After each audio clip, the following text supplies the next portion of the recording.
السلام علیکم فرینڈز، میں آپ کا دوست شراز حسن آپ کے اپنے یوٹیوب چینل ڈسکور مرچنٹ مور میں آج ہم بات کریں گے لاہور کے حوالے سے۔ جیسا کہ آپ جانتے ہیں کہ لاہور پاکستان کے صوبہ پنجاب کا کیپٹل سٹی بھی ہے اور پاکستان کا دوسرا بڑا شہر بھی ہے۔ یہ پاکستان کا ثقافتی، تعلیمی اور تاریخی مرکز ہے۔ اسے پاکستان کا دل بھی کہتے ہیں۔ یہ شہر دریائے راوی کے کنارے واقع ہے اور اس شہر کی آبادی 1 کروڑ کے قریب ہے۔ شاہی قلعہ، شالامار باغ، بادشاہی مسجد، مقبرہ جہانگیر اور مقبرہ نور جہاں مغل دور کی یادگار ہیں۔ سکھ اور برطانوی دور کی بھی تاریخی عمارتیں یہاں پہ موجود ہیں۔ لاہور کے قریبی شہر امرتسر صرف 31 میل دور واقع ہے اور سکھوں کے مقدس ترین جگہ شمار ہوتا ہے۔ لاہور کے بارے میں سب سے پہلے چین کے باشندے سوزو وینگ نے لکھا، جو ہندوستان جاتے ہوئے لاہور سے 630 عیسوی میں گزرا۔ اس شہر کی ابتدائی تاریخ کے بارے میں عوام میں مشہور ہے، لیکن اس کا کوئی ثبوت موجود نہیں کہ رام چندر جی کے بیٹے لوہو نے یہ بستی آباد کی تھی۔ قدیم ہندو پرانوں میں لاہور کا نام لوہ پور یعنی لوہ کا شہر ملتا ہے۔ راجپوت دستاویزات میں اسے لوہ کوٹ یعنی لوہ کا قلعہ کے نام سے پکارا گیا۔ 9ویں صدی عیسوی کے قریب سیاح الادریسی نے اسے لاہور کے نام سے موسوم کیا۔ یہ قدیم حوالہ جات اس بات کے گواہ ہیں کہ اوائل تاریخ سے ہی یہ شہر اہمیت کا حامل تھا۔ در حقیقت اس کا دریا کے کنارے پر اور ایک ایسے راستے پر جو صدیوں سے بیرونی حملہ آوروں کی راہ گزر رہا واقع ہونا اس کی اہمیت کا ضامن رہا۔ فتح البلادن میں درج سن 664 عیسوی کے واقعات میں لاہور کا ذکر ملتا ہے، جس سے اس کا اہم ہونا ثابت ہوتا ہے۔ 7ویں صدی عیسوی کے اواخر میں لاہور ایک گجر چوہان بادشاہ کا پایہ تخت تھا۔ فرشتہ کے مطابق سنہ 682 عیسوی میں کرمان اور پشاور کے مسلم پٹھان قبائل راجہ پر حملہ آور ہوئے۔ 5 ماہ تک لڑائی جاری رہی اور بالآخر سالٹ رینج کے گکھڑ راجپوتوں کے تعاون سے وہ راجہ سے اس کے کچھ علاقے چھیننے میں کامیاب ہو گئے۔ 9ویں صدی عیسوی میں لاہور کے ہندو راجپوت جتوڑ کے دفاع کے مقامی فوجوں کی مدد کو پہنچے۔ 10ویں صدی عیسوی میں خراسان کا صوبہ دار سبکتگین اس پر حملہ آور ہوا۔ لاہور کا راجہ جے پال، جس کی سلطنت سرہند سے لمگان تک اور کشمیر سے ملتان تک وسیع تھی، مقابلہ کے لیے آیا۔ ایک بھٹی راجہ کے مشورے پر راجہ جے پال نے پٹھانوں کے ساتھ اتحاد کر لیا اور اس طرح وہ حملہ آور فوج کو شکست دینے میں کامیاب رہا۔ غزنی کے تخت پر قابض ہونے کے بعد سبکتگین ایک دفعہ پھر حملہ آور ہوا، لمگان کے قریب گھمسان کارن پڑا اور راجہ جے پال مغلوب ہو کر امن کا طالب ہوا۔ طے یہ پایا کہ راجہ جے پال تاوان جنگ کی ادائیگی کرے گا اور سلطان نے اس مقصد کے لیے ہرکارے راجہ کے ہمرکاب کیے۔ لاہور پہنچ کر راجہ نے معاہدے سے انحراف کیا اور سبکتگین کے ہرکاروں کو مقید کر دیا۔ اس اطلاع پر سلطان غیظ و غضب میں دوبارہ حملہ آور ہوا۔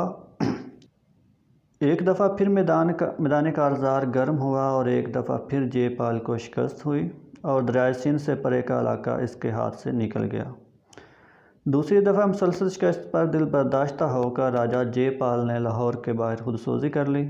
معلوم ہوتا ہے کہ سلطان کا مقصد صرف راجہ کو سبق سکھانا تھا، کیونکہ اس نے مفتوحہ علاقوں کو اپنی سلطنت میں شامل نہیں کیا اور 1008 عیسوی میں جب سبکتگین کا بیٹا محمود ہندوستان پر حملہ آور ہوا تو جے پال کا بیٹا آنند پال ایک لشکر جرار لے کر پشاور کے قریب مقابلہ کے لیے آیا۔ محمود کی فوج نے آتش گیر مادے کی گولہ باری کی، جس سے آنند پال کے لشکر میں بھگدڑ مچ گئی اور ان کی ہمت ٹوٹ گئی۔ نتیجتاً کچھ فوج بھاگ نکلی اور باقی کام آئی۔ اس شکست کے باوجود لاہور بدستور محفوظ رہا۔ آنند پال کے بعد اس کا بیٹا جے پال تخت نشین ہوا اور لاہور پر اس خاندان کی عملداری 1022 تک برقرار رہی، حتیٰ کہ محمود اچانک کشمیر سے ہوتا ہوا لاہور پر حملہ آور ہوا اور جے پال اور اس کا خاندان اجمیر پناہ گزین ہوا۔ اس شکست کے بعد لاہور غزنوی سلطنت کا حصہ بنا اور پھر کبھی بھی کسی ہندو سلطنت کا حصہ نہیں رہا۔ محمود کے پوتے مودود کے عہد حکومت میں راجپوتوں نے شہر کو واپس لینے کے لیے چڑھائی کی، مگر 6 ماہ کے محاصرے کے بعد ناکام واپس ہوئے۔ لاہور پر قبضہ کرنے کے بعد محمود غزنوی نے اپنے پسندیدہ غلام ملک ایاز کو لاہور کا گورنر مقرر کیا، جس نے شہر کے گرد دیواریں قائم کرنے کے ساتھ ساتھ قلعہ لاہور کی بنیاد بھی رکھی۔ ملک ایاز کا مزار آج بھی بیرون ٹکسالی دروازہ لاہور کے پہلے مسلمان حکمران کے مزار کے طور پر جانا جاتا ہے۔ غزنوی حکمرانوں کے ابتدائی 8 حکمرانوں کے دور میں لاہور کا انتظام صوبہ داروں کے ذریعے چلایا جاتا تھا، تاہم مسعود ثانی کے دور میں دارالحکومت عارضی طور پر لاہور منتقل کر دیا گیا۔ اس کے بعد غزنوی خاندان کے 12ویں تاجدار خسرو کے دور میں لاہور ایک دفعہ پھر پایہ تخت بنا دیا گیا اور اس کی یہ حیثیت 1186 میں غزنوی خاندان کے زوال تک برقرار رہی۔ غزنوی خاندان کے زوال کے بعد غوری خاندان اور خاندان غلامہ کے دور میں لاہور سلطنت کے خلاف سازشوں کا مرکز رہا۔ درحقیقت لاہور ہمیشہ پٹھانوں کے مقابلہ میں مغل حکمرانوں کی حمایت کرتا رہا۔ 1241 عیسوی میں چنگیز خان کی فوج نے سلطان غیاث الدین بلبن کے بیٹے شہزادہ محمد کی فوج کو راوی کے کنارے شکست دی اور حضرت امیر خسرو کو گرفتار کیا گیا۔ اس فتح کے بعد چنگیز خان کی فوج نے لاہور کو تاراج کر دیا۔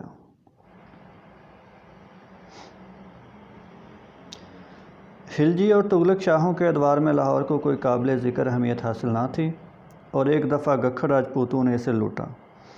1397 میں امیر تیمور برصغیر پر حملہ آور ہوا اور لشکر کی ایک ٹکڑی نے لاہور فتح کیا، تاہم اپنے پیش رو کے برعکس امیر تیمور نے لاہور کو تاراج کرنے سے اجتناب کیا اور ایک افغان سردار خضر خان کو لاہور کا صوبہ دار مقرر کیا۔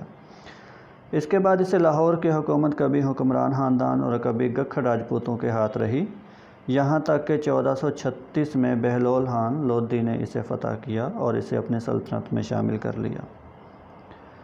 بہلول خان لودھی کے پوتے ابراہیم لودھی کے دور حکومت میں لاہور کے افغان صوبہ دار دولت خان لودھی نے علم بغاوت بلند کیا اور اپنی مدد کے لیے مغل شہزادے بابر کو پکارا۔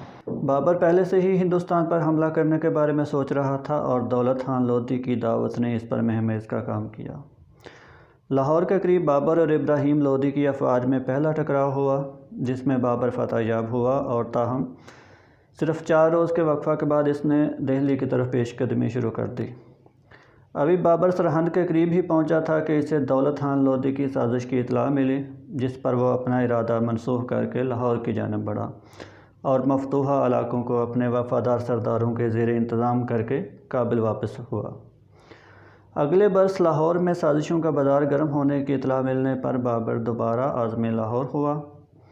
مخالف افواج راوی کے قریب مقابلہ کے لیے سامنے آئیں، مگر مقابلہ شروع ہونے سے پہلے ہی بھاگ نکلیں۔ لاہور میں داخل ہوئے بغیر بابر دہلی کی طرف بڑھا اور پانی پت کی لڑائی فیصلہ کن فتح حاصل کر کے دہلی کے تخت پر قابض ہوا۔ اس طرح ہندوستان میں مغلیہ سلطنت کی ابتدا لاہور کے صوبہ دار کی بابر کو دعوت سے ہوئی۔